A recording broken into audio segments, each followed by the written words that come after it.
March 21st, 1993, day 22 of the standoff. Gary Noesner is sitting inside a cramped forward command post just across the road from Mount Carmel, the Branch Davidian's compound 13 miles northeast of Waco, Texas. Part church, part commune, part armory, with a 4-story residential tower, underground rooms, and a year's supply of food rations. He's on the phone, talking to a mother inside. She's close. He can hear it in her voice. She's ready to bring her child out. Noesner has done this 34 times already. 35 people released alive using nothing but patience and conversation. Then, mid-call, he hears it through the walls. A grinding, crushing sound. Outside, FBI tactical vehicles are driving over the Davidians' cars and motorcycles with tank treads. Nobody told him. Nobody asked. The voice on the other end goes cold. The world remembers Waco as a cult standoff that ended in fire. 75 dead, 25 of them children. What almost nobody knows is that the FBI's own negotiator was winning, steadily, measurably, until his own side stopped him. So how does the largest law enforcement siege in American history collapse not because the enemy won, but because the people running it couldn't agree on whether to talk or to fight? To understand that, you need to see what was inside that compound and who was waiting outside it. David Koresh, born Vernon Howell, was a high school dropout who could recite entire books of the Bible from memory. He'd renamed himself after King David and the Hebrew word for Cyrus the Great, the Persian conqueror. He'd taken multiple underage girls as spiritual wives, and he'd convinced roughly 100 followers that the apocalypse was coming and that the federal government would be the one to bring it. They'd stockpiled over 250 weapons. The Branch Davidians were a doomsday offshoot of Seventh-day Adventism, whose members believed Koresh was a final prophet chosen to decode the sealed prophecies of Revelation, and who'd built their entire world around preparing for an end-times confrontation with the government. On February 28th, the ATF, the Bureau of Alcohol, Tobacco, Firearms, and Explosives, launched an armed raid on the compound to serve a search warrant for illegal weapons. 4 agents died, 6 Davidians died, 16 agents were wounded. The raid was a catastrophe, and now the FBI owned the aftermath. 2 factions arrived. The negotiation team, led by Gary Noesner, the FBI's chief of the Crisis Negotiation Unit, a 23-year veteran whose entire career was built on the principle that you save more lives by talking than by breaching. And the hostage rescue team, the FBI's elite tactical unit, trained to end standoffs by force. The HRT was commanded by Dick Rogers, the same tactical leader who had run the FBI sniper team at Ruby Ridge 1 year earlier. Ruby Ridge was an FBI siege in Idaho, where a standoff with a separatist family ended with a federal sniper killing an unarmed woman through a cabin door, an incident that had already made the HRT a national controversy. Rogers and the HRT came to Waco with something to prove. That pressure would shape every decision they made. Above both teams sat Jeff Jamar, the FBI's special agent in charge on the ground, the man who controlled what both sides were allowed to do. Jamar had to brief Washington daily. The operation was hemorrhaging $1 million a week. And here's what made this structure lethal. Noesner had no authority to stop tactical decisions. Rogers had no obligation to coordinate with negotiators. They shared a mission, but not a chain of command. The night of February 28th, hours after the raid, Noesner picks up the phone. "Hi, David. This is Gary. I just got down here and I want to make sure that you and your family get out of this situation safe and sound." Koresh's answer? "Yeah, we're not ready to come out yet." That line sounds like a wall. Noesner hears a door. Not ready means not never. It means Koresh needs to feel like he's choosing, not surrendering. His followers need to see their prophet releasing people on his own terms. So Noesner designs his approach around that read. He calls it Trickle, flow, and gush. Don't demand a mass surrender. Get one person out, then two, then a family. Build momentum until leaving feels normal instead of like betrayal. This wasn't theory. 5 years earlier, in 1988, Noesner had helped negotiate the USP Atlanta prison siege, where 1,400 Cuban inmates held 94 hostages for 11 days. Every single hostage came out alive. The key was patience. Incremental trust building over days, while tactical pressure was deliberately held back. Atlanta taught him something he'd carry for the rest of his career. The negotiator's most dangerous adversary is not the person on the other end of the phone. It's the impatient institution behind him. At Atlanta, tactical and negotiation stayed unified. At Waco, they wouldn't. Back in Texas, within days, Noesner brokers a deal. Koresh records a religious message. The FBI broadcasts it on national radio. In exchange, the Davidians walk out.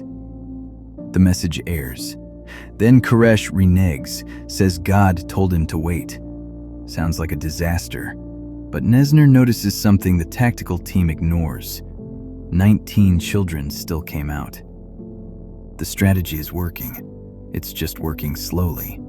And somewhere outside the perimeter, a 25-year-old Gulf War veteran named Timothy McVeigh is sitting on the hood of his car, selling anti-government bumper stickers to anyone who will stop. Remember that detail. If you're watching this and finding it useful, subscribing to the channel takes 1 second, and it helps more than you'd think. Now, 4 pressures are grinding this operation apart, and they're about to collide. First, Washington. Attorney General Janet Reno, newly appointed, only 5 weeks into her job, is getting daily briefings. Congress is watching.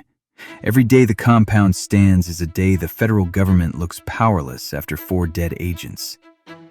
Second, cost and fatigue. The HRT has both its blue and gold tactical teams deployed to the same site for the first time in its history. That means 0 reserves anywhere else in the country. Agents are rotating through a Texas field with no end date. Third, Koresh's theology. He tells negotiators he's writing an interpretation of the 7 seals, prophecies in the book of Revelation describing the events before the end of the world. He says he'll come out when the manuscript is finished. To the tactical team, this sounds like stalling. To Koresh, it's the only thing keeping him alive. Fourth, and most destructive, the FBI's own internal war. Every time Noesner builds trust, the tactical team escalates. March 9, they cut electrical power. No lights, no refrigeration for the children still inside. March 17, loudspeakers blast Tibetan monk chants at 3 in the morning. Nancy Sinatra, the screams of rabbits being slaughtered. The chanting continues until the Dalai Lama himself hears about it and files a complaint. Bradley fighting vehicles, military armored vehicles repurposed for the siege, circle the compound, crushing cars and shining floodlights. At one point, armored vehicles repeatedly drive over the grave of Peter Gent, a Davidian killed in the initial raid. The negotiators protest. The tactical team keeps going. Steve Schneider, Koresh's second-in-command and the negotiators' primary phone contact, had been talking to Noesner's team for weeks. A former theology graduate student, he served as the bridge between the FBI and the compound's inner circle. He and the negotiators had built something real. Call by call, day by day, a working relationship that was the only live wire connecting both sides. Then the chants start. Then the lights go out. Schneider doesn't ask this as a rhetorical challenge. He asks the negotiators, the people he'd been talking to for weeks, directly. Why are you playing us chants from the Dalai Lama? Why are you playing Nancy Sinatra? What message are you trying to tell us? And Noesner's team had no answer. They were, in his own words, just mortified. Every escalation sent one message. The FBI's words mean nothing. Force is the only language Washington actually speaks. And the pressure isn't breaking the Davidians, it's confirming their prophecy. Schneider calls the FBI the Assyrians, a biblical reference to a godless army besieging God's people. Koresh catches on. He realizes he has no influence over the tactical team's actions, which is catastrophic because reciprocal influence is the engine of every negotiation. If sending people out doesn't stop the tanks, why send anyone out at all? March 25th, 1993, day 26. Noesner has gotten 35 people out alive. Not a single person has died since the initial raid. That night at 9:16, Jamar is on the phone with Washington. They agree. More pressure is needed. The next morning, Noesner is told to pack. His bosses see him as an impediment to a more aggressive approach. He's sent back to Quantico. After his departure, not a single additional person comes out of Mount Carmel. 0. The negotiation team stays on the phones, but is now functionally an extension of the tactical plan. Conversations shift from rapport building to scripted ultimatums. Dick DeGuerin, a high-profile Texas criminal defense attorney brought in by Koresh's mother, one of the few outsiders the FBI allowed past the perimeter, managed to enter the compound 5 times.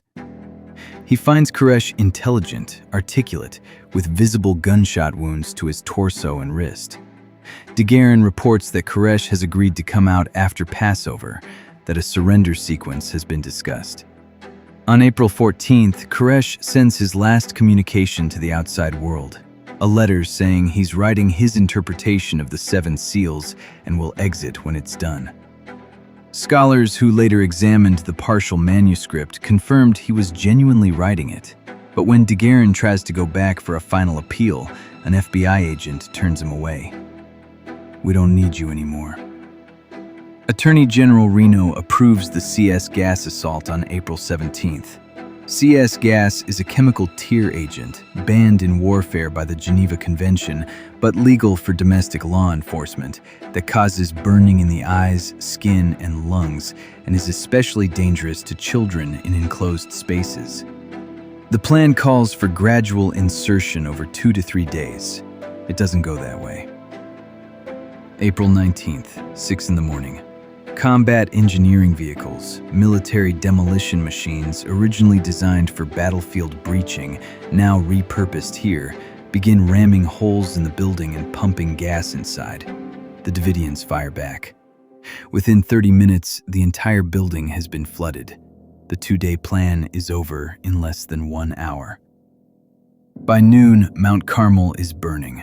75 people die, 9 survive. 25 of the dead are children.